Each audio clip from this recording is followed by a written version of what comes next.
Anne Lister is an oddity, she was a curiosity. She was to be stared at. She was quite gender non-conforming. Severe, but also striking. She has this utter joy within her.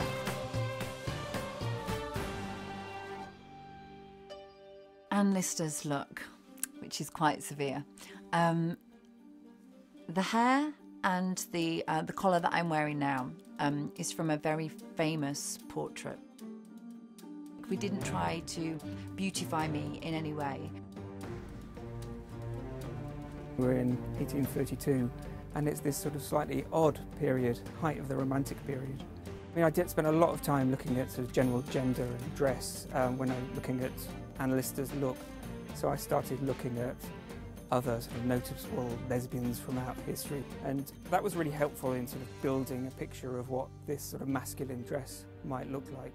And eventually we came to this place where we liked the look, which was kind of top half male, bottom half female, so she's still wearing skirts. And then we added a top hat so that she stuck out in a crowd. Morning. Good morning. Morning. And then we gave her a cane, which is obviously for the day, very masculine. It was important to show just how extreme the context was, what women were really wearing on a daily basis, to then see that Anne is actually extraordinary. We've tried to be as true as we can to the one portrait that we had, but add certain little quirks to each style. Anne's look is completely unique to every woman around her. Accordingly, Hemingway. Anne Lister does a lot of things in a corset that women of the day wouldn't normally do in corsets. She climbs walls, rides carriages. She walks very fast.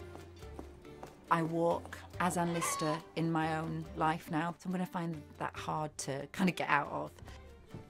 The hats are so brilliant. We had to fashion something that would fit perfectly under the hat, so when she removes it, it still looks great.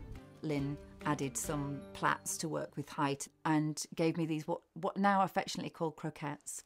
And that's pretty much me as Anne Lister. Miss Lister. Miss Walker. Anne Walker's kind of the polar opposite of Anne Lister. We wanted her to be really feminine and to really show what most women were wearing at that time. The joy of playing a very wealthy woman is that the dresses are amazing, the fabrics are beautiful, and a lot of these were made for me, so they were made with Anne Walker specifically in mind, and that's really exciting. How they cope with it in those days, I mean, you can't do it yourself. I couldn't do all this myself. So the whole procedure of dressing alone takes you a fair time. If you're going to do a period piece, play the rich one. I love these period costumes. They're fantastic. Apart from the corset, I'd wear them all the time. Hello, Father. Oh, decided to drop in for 5 minutes, did you? Yes. I'm delighted to see you as well. I love wearing period costume. I mean, it shows you how to behave.